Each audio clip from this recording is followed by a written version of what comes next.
Hello everyone, this is Shrija Mukherjee from Munalap Lifelong Positivity. সবাই নিশ্চয়ই খুব ভালো আছেন।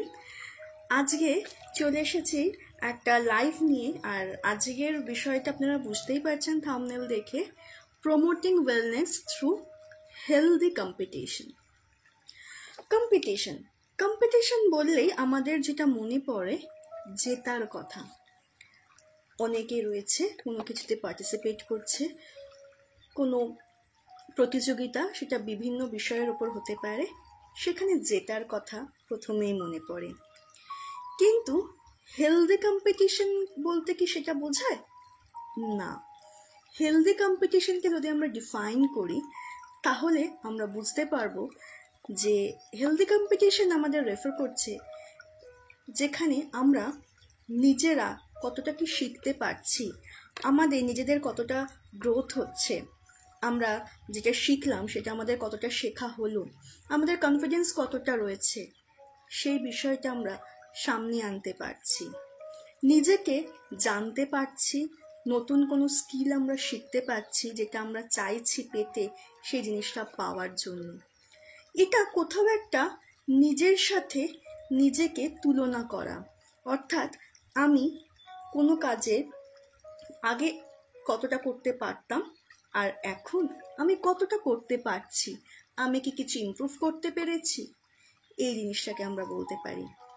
এবার হেলদি কম্পিটিশন নিজের সাথে নিজের কাজের নিরিখে যেমন করা যায়, আমরা করতে দেখি, তেমন অনেকের মধ্যেই দেখা যায়, সেটা স্কুলে থাকে, কলেজে থাকে, কাজের জায়গায় থাকে। কিন্তু অবশ্যই সেটাকে আমরা কিন্তু নেগেটিভলি নেব না, অর্থাৎ আমরা সবসময় মাথার মধ্যে রাখবো না যে আমাকে জিততে হবে কোনো একটা অ্যাসাইনমেন্টে, কোনো একটা এক্সামে বা কোনো কিছুতে, যে আমাকে অন্যের থেকে বেশি পেতে হবে, আমাকে জিততে হবে, সবাই আমাকে প্রেস করবে, এই বিষয়টা নয়।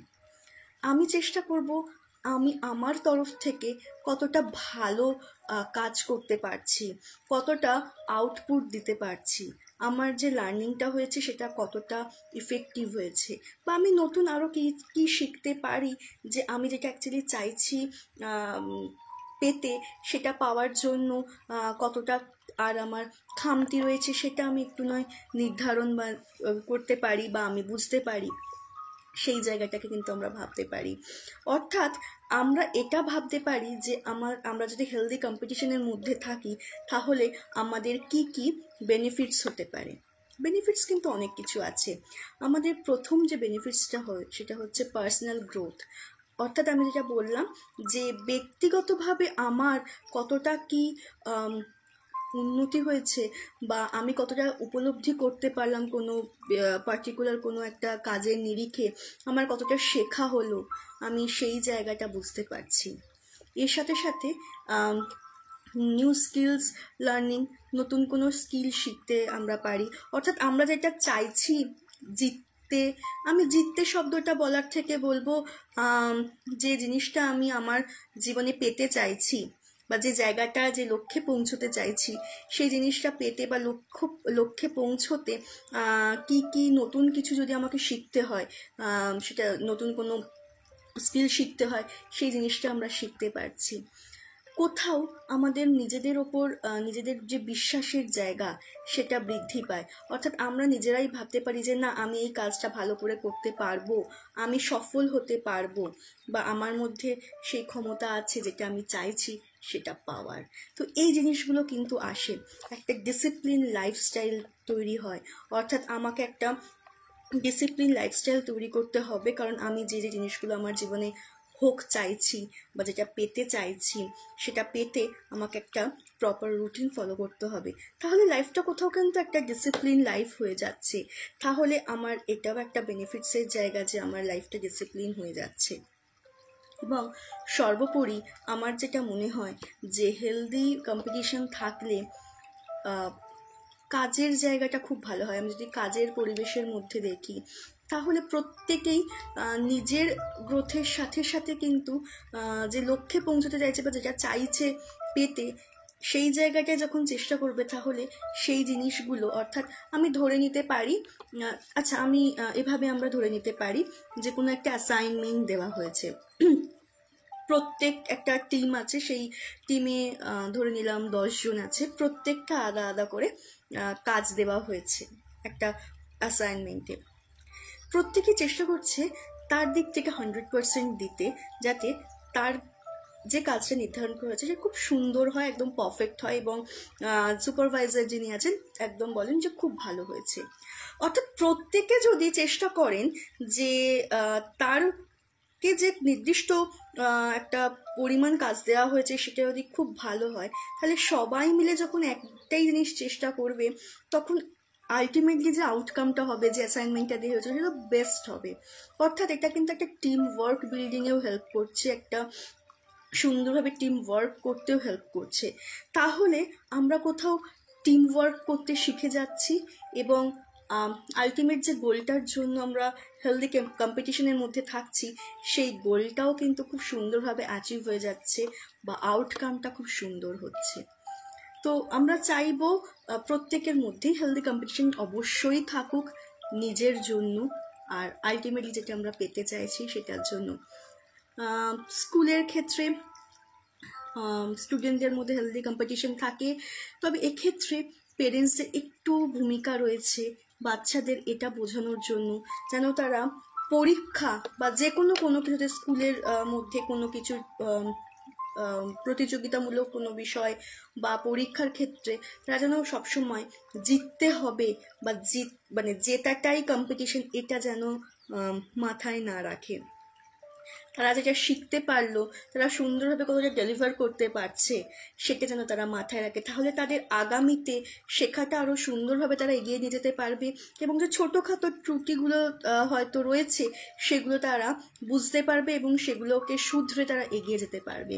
তো এক্ষেত্রে বাবা মায়েদেরকে বোঝাতে হবে যে যাতে নেতিবাচকভাবে তাদের কাছে কম্পিটিশনটা না যায়, তাদের কাছে যেন একটা সার্বিক উন্নতির জায়গা হয় স্টুডেন্টদের ক্ষেত্রে, এবং এই বোঝানোটার ক্ষেত্রে অবশ্যই কিন্তু পেরেন্টসদের একটা ভূমিকা রয়েছে। তো এইটাই আজকে বলার ছিল, কারণ চারপাশে সবসময় এগুলো বলতে শুনছি, বাবা মায়েদেরকেও বলতে শুনছি, স্টুডেন্টদেরকেও অনেক সময় বলতে শুনি যে ওর থেকে আমাকে বেশি নম্বর পেতে হবে, বা বাবা মায়েরা হয়তো বলেন যে দেখেছিস ও তোর ওই বন্ধুটা কত পড়াশোনা করছে, কত নম্বর পাচ্ছে, আর তুই পাচ্ছিস না। তো এতে কি হয়, অনেক সময় না স্টুডেন্টদের মনের মধ্যে একটা মন খারাপের সৃষ্টি হয়। তাদের মনে হয় ও পাচ্ছে আমি পাচ্ছি না, ওর মধ্যে কি এমন আছে যেটা আমার মধ্যে নেই, আমি পাচ্ছি না। এক্ষেত্রে অনেক সময় হিংসার জন্ম হয়। আমাদের কাছে তো সন্তানের মধ্যে হিংসার জন্ম হওয়াটা একেবারেই কাম্য নয়, কোনো মানুষের মধ্যে হিংসার জন্ম হওয়াটাই কাম্য নয়। তো আমরা চাইবো হেলদি কম্পিটিশন তাদের মধ্যে গড়ে তুলতে, বা সেই মননটা তাদের মধ্যে প্রস্ফুটিত করতে, যাতে তারা বুঝতে পারে আসলে তাদের কোনটাকে বেছে নেওয়া উচিত। হিংসাকে বর্জন করে তাদের নিজেদের জায়গা থেকে কতটা তারা কি শিখতে পারলো, কতটা উন্নতি করতে পেরেছে, আর কতটা উন্নতি করতে হবে লক্ষ্যে পৌঁছানোর জন্য, সেটা যদি তারা একটু ভাবে, তাহলে বোধহয় নেতিবাচকের জায়গা থেকে সরে এসে ইতিবাচকভাবে তারা জীবনটাকে সুন্দর করে দেখতে পারবে, এবং সব দিক থেকে তারা সফল হতে পারবে। তো আজকে এটাই বলার ছিল।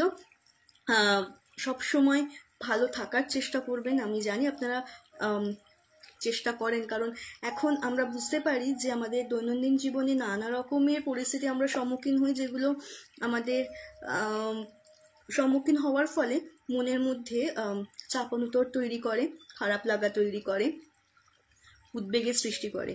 তো এগুলো তো আমাদের আবার কাম্য নয়, কারণ এগুলোর জন্য আমাদের মধ্যে মনের মধ্যে যে ফলাফল দেখা যায়, অর্থাৎ এই পরিস্থিতিগুলো সৃষ্টি হওয়ার ফলে তাতে কিন্তু আমাদের ব্যক্তিগত জীবনে অনেক কিছু ব্যাহত হয়ে যায়, কর্মক্ষেত্রেও সমস্যার সৃষ্টি হয় অনেক সময়, আর ব্যক্তিগত জীবনে তো অনেক রকম পরিস্থিতির সম্মুখীন হতে হয়, যেটা আরও বৃহৎ আকার ধারণ করে, সামলাতে গেলে আরও অনেক রকম সমস্যার সৃষ্টি হয়। তাই আমরা সুন্দর করে বাঁচবো, কোনো রকম অশান্তির মধ্যে না গিয়ে যতটা আমরা ভালোভাবে থাকতে পারি, অর্থাৎ সুন্দরভাবে কথা বলে সমস্যার সমাধান করে যতটা আমরা থাকা যায় আমরা থাকতে চেষ্টা করব, আর অন্যকে ভালো রাখার চেষ্টা করব। অন্যরা ভালো থাকলে আমরাও ভালো থাকবো। আর কিছু কিছু ট্রিক্স যদি আমরা ফলো করি কিভাবে ভালো থাকা যায়, তাহলে তো অবশ্যই মন ভালো থাকবে, আর শরীর ভালো রাখার জন্য নিয়মিত যোগব্যায়াম করা খুব দরকার, মর্নিং ওয়াক, ইভিনিং ওয়াক করা খুব দরকার, পর্যাপ্ত ঘুম হওয়া খুব দরকার, পরিমাণ মতো সুস্বাস্থ্য বজায় রাখার জন্য স্বাস্থ্যকর খাবার খাওয়া খুব দরকার। আর মন ভালো রাখার জন্য নিজের পছন্দের কাজ করুন, যে কাজটা করলে আপনার মন খুব ভালো থাকে সেই কাজটা করুন। নতুন নতুন কিছু জিনিস ট্রাই করতে পারেন। আপনারা রেগুলার জার্নালিং অর্থাৎ ডায়েরি লিখতে পারেন, গান শোনা, নাচ প্র্যাকটিস করা, আবৃত্তি করা, যেটা যেটা পছন্দ সেগুলোর মধ্যে নিজেদেরকে ইনভলভ রাখুন। চেষ্টা করুন যে চিন্তাগুলো বা ভাবনাগুলো ভাবলে আপনার মনে নেতিবাচক একটা অনুভূতি সৃষ্টি করে সেগুলো থেকে নিজেকে দূরে সরিয়ে রাখতে। তাদের সাথে গল্প করুন যারা আদতে আপনার ভালো চায়, যারা আসলে আপনাকে খুব ভালোবাসে এবং আপনাকে সৎ চিন্তা এবং সুবুদ্ধি দিতে পারে। কারণ আমরা বুঝতে পারি না কোন মানুষের সাথে আমরা কোন জিনিসটা শেয়ার করবো। এরকম অনেক সময় হয় যে আমরা হয়তো কাছের খুব মানুষ ভাবছি এবং আমরা কিছু শেয়ার করলাম, তারপর দেখছি আমার যেগুলো আমি শেয়ার করছি, আমার যে ধারণাগুলো, আমার যে খারাপ লাগাগুলো, সেগুলো নিয়ে অন্য মানুষ মজা করছেন। তো সেটা কাম্য নয়। তো আমাকে বুঝতে হবে অ্যাকচুয়ালি আমাকে কার সাথে শেয়ার করতে হবে। এভাবেই ভালো থাকার চেষ্টা করুন। আর যদি কোনো সমস্যা আপনারা পড়েন, আপনারা জানেন যে আমার এটা ফেসবুক পেজ এবং এখানে আমার ফোন নাম্বার দেওয়া আছে, ডেফিনেটলি যোগাযোগ করবেন কনসালটেশনের জন্য। আজকে এই পর্যন্তই, ভালো থাকবেন, নমস্কার।